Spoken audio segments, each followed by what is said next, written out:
Petrol के price ने अब तक के सारे रिकॉर्ड तोड़ दिए और पेट्रोल का प्राइस बढ़कर 100 रुपये, वो भी तब जब इंटरनेशनल मार्केट में क्रूड ऑयल की प्राइस लगातार गिर रही है। महीनों हो गए हैं लेकिन प्राइस कम होने के बजाय बढ़ते ही जा रहे हैं। पेट्रोल डीजल के दाम आसमान पर हैं। Petrol prices are inching towards hitting the century in many. Surprise की बात यह है कि 2013 में जब क्रूड ऑयल की प्राइस $110 पर बैरल थी तब पेट्रोल 76 रुपीज़ था और अब जब $55 है तो पेट्रोल की कीमत 100 रुपये। ये कैसा मैथ है? चलिए इसे समझते हैं। क्या रीज़न है कि पेट्रोल की प्राइस इतनी ज़्यादा है? फ्यूल की प्राइस मेनली दो फैक्टर्स पे डिपेंड करता है, cost of crude oil in international market और गवर्नमेंट की हैवी एक्साइज ड्यूटी।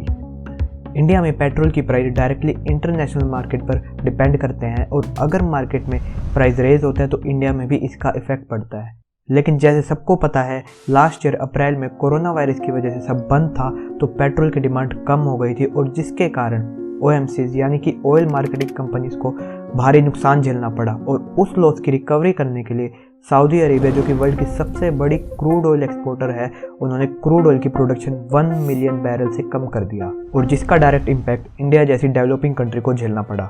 और ये मेन रीज़न नहीं है बिकॉज ओनली 30% पेट्रोल का प्राइस इंटरनेशनल मार्केट से इफेक्ट होता है एंड 70% गवर्नमेंट की हैवी एक्साइज ड्यूटी। लॉकडाउन की वजह से पेट्रोल की कंजप्शन कम हुई तो गवर्नमेंट के रेवेन्यू में भी इफेक्ट पड़ा और उसकी रिकवरी करने के लिए गवर्नमेंट ने एडवांटेजेस उठाते हुए पेट्रोल पर लार्ज अमाउंट ऑफ टैक्स लगाना शुरू कर दिया ताकि गवर्नमेंट अपने लॉस की रिकवरी कर सके।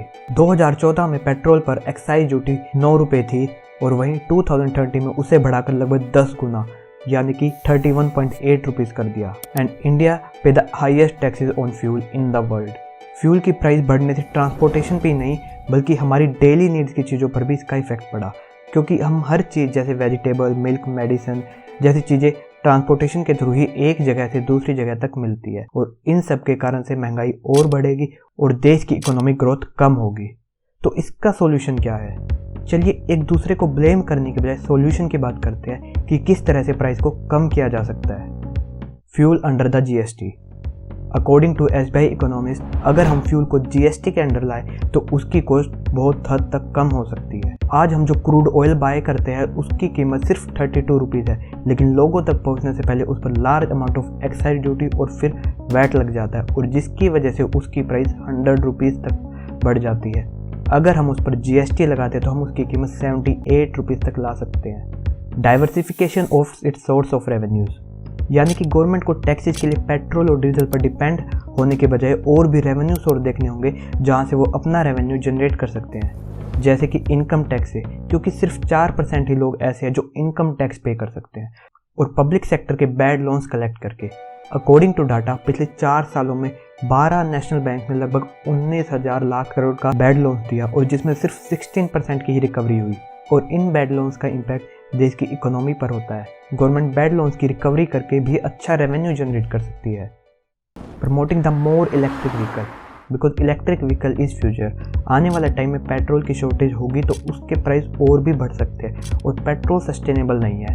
हमें सस्टेनेबल ग्रोथ को फॉलो करना होगा जैसे कि इलेक्ट्रिक व्हीकल जो कि फ्यूल की डिपेंडेंसी नहीं एयर पोल्यूशन को भी कम करेगा।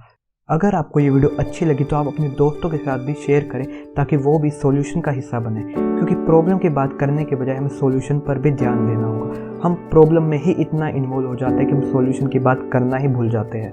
और मेरा मिशन ये है कि मैं एक पॉजिटिव चेंज ला सकूं बट उसके लिए मुझे आप सबकी ज़रूरत है because in order to change everything we need everyone. Let's come together and bring the change.